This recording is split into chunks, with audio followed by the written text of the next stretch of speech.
Bonjour à tous, ravi de vous retrouver pour ce JT Express, l'essentiel de l'actualité de la semaine des JT de Télé Grenoble.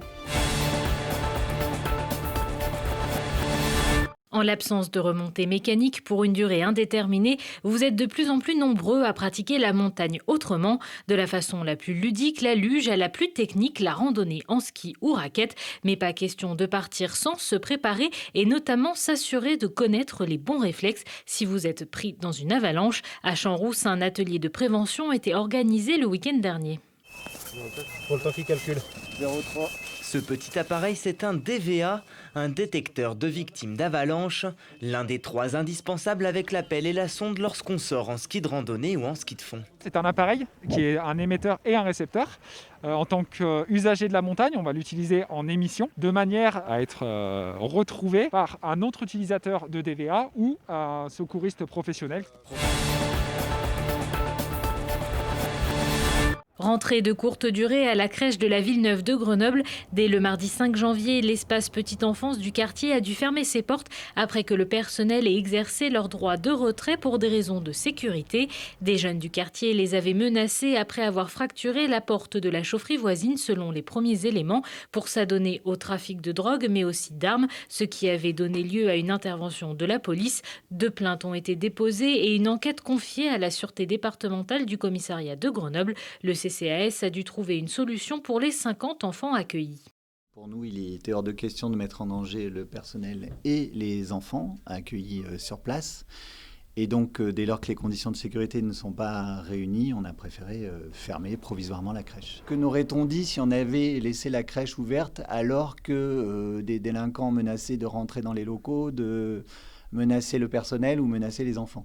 On n'avait pas d'autre solution sur le coup. Toutes les familles concernées se sont vues proposer une solution de remplacement dans une des crèches du quartier ou de la ville.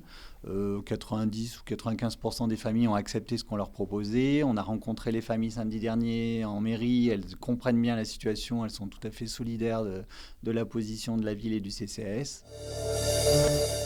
En soutien à la campagne de vaccination lancée par les autorités sanitaires, d'autres structures se mobilisent. L'objectif, en attendant l'autorisation de toucher les personnes de plus de 75 ans à domicile, c'est toujours de vacciner les professionnels de santé, aides à domicile et sapeurs-pompiers de plus de 50 ans. En Isère, 4 centres viennent d'ouvrir sous la houlette du département, dont 2 à Grenoble, au centre de vaccination et au centre de santé. Le service départemental d'incendie et de secours de Fontaine a lui aussi des centres sur ces 3 sites. Après le quartier Mistral, c'est dans le quartier Kimberley à Échirolles que la directrice départementale de la sécurité de l'Isère a décidé d'assurer des permanences aléatoires depuis la mi-décembre. Le but, montrer aux habitants qu'il n'y a pas de zone de non-droit. Je vais à la rencontre des gens, je discute avec les habitants. Moi, je suis quelqu'un de pacifique, je veux la paix, mais la paix de la République, pas la paix des stupes, pas la paix des caïds, pas la paix des gens qui sont violents. Un des objectifs de cette présence dans ces quartiers-là, c'est de casser un peu cette image, ce mythe, ce fantasme du territoire inaccessible. On vient quand on veut, le jour, la nuit, la semaine, le week-end. Voilà. Et les gens qui ne veulent plus nous voir, il ne faut plus qu'il y ait de problème dans ces quartiers. La mortalité est en nette augmentation dans notre région. Selon les chiffres de l'INSEE pour la période du 1er septembre au 28 décembre dernier, la région Auvergne-Rhône-Alpes enregistre la plus forte surmortalité de France, avec une augmentation de 37% par rapport à 2019. En Isère, les décès cumulés entre le 1er mars et le 30 avril 2020 sont en hausse de 10,8% par rapport à 2019. Et pour la période entre le 1er septembre et le 28 décembre 2020, l'augmentation est encore plus forte, avec 45% de décès en plus par rapport à 2019. Comme chaque année au mois de janvier, les bulles de la Bastille sont à l'arrêt. Le téléphérique est fermé pour assurer les travaux annuels de maintenance sur la remontée mécanique. Cette année, pas de travaux dans les gares basses ou hautes, mais c'est au niveau des pylônes que se fait le plus gros des travaux d'entretien.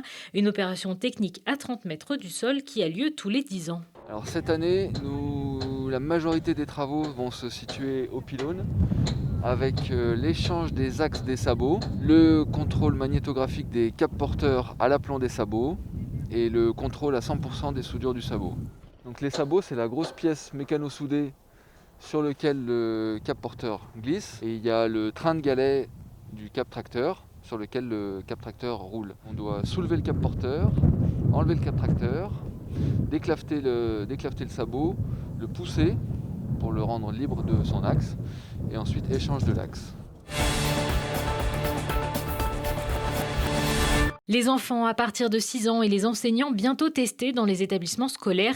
C'est le ministre de la Santé, l'Isérois Olivier Véran, qui l'a annoncé jeudi en visite à Metz. Le gouvernement s'inquiète de la propagation de la variante britannique qui paraît plus contagieuse chez les enfants. Jusqu'à 1 million d'enfants et d'enseignants par mois seraient concernés. En attendant, le rectorat de Grenoble a lancé mercredi une grande campagne de tests antigéniques pour ses enseignants et personnels. Nous avons proposé, en lien effectivement avec les services du rectorat, une application de rendez-vous qui puisse permettre au personnel de l'éducation nationale, qu'il soit du premier degré ou du second degré, cette possibilité de se faire tester avec des tests antigéniques à partir d'aujourd'hui. Aujourd'hui, je vous l'ai dit, les chiffres de la semaine qui vient de s'écouler sont faibles, ils sont même encore plus faibles que ceux d'avant les vacances de Noël. On a peu de cas aujourd'hui, mais on est dans cette logique où tout contribue à prévenir le déploiement de ce virus. Bien évidemment, on veut éviter cela. Donc, ce travail-là est très important et fondamental. Retour de l'effervescence sur le campus de Saint-Martin-d'Hères. Les partiels ont commencé, certains mi-décembre, d'autres depuis la rentrée. 20 000 étudiants sur les 40 000 que compte l'université Grenoble-Alpes sont concernés par ces examens en présentiel, alors qu'en raison de la pandémie, les amphis étaient désertés depuis plusieurs mois. Le fait d'avoir les partiels en présentiel alors qu'on est en distanciel, ça rajoute une source de stress quand même. Parce que du coup, on a eu tous nos enseignements en distanciel et du coup, on a un petit peu perdu.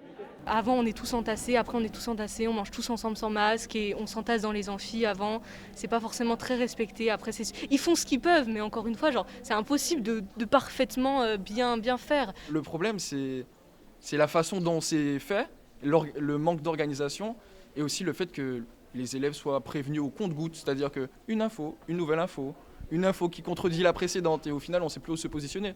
Parce que du coup, si on vient en présentiel faire des partiels, pourquoi on est en distanciel pour des cours tout le mois de janvier ? C'est le moment de l'entrée et de la sortie dans les amphithéâtres qui est le moment où il y a un risque de brassage d'étudiants. Donc on a procédé à des convocations échelonnées. Donc ce que je peux les inviter à faire, c'est à respecter l'horaire des convocations qu'il leur est donné. Les avis sont évidemment partagés. Il y a des étudiants qui nous ont demandé d'organiser des épreuves en présentiel, qui étaient très intéressés à l'idée de venir passer leurs épreuves ici, qui nous demandent même d'attester sur leur relevé de notes que l'épreuve a eu lieu en présentiel. Et puis inversement, il y a des étudiants qui sont inquiets. Donc on s'efforce de les rassurer.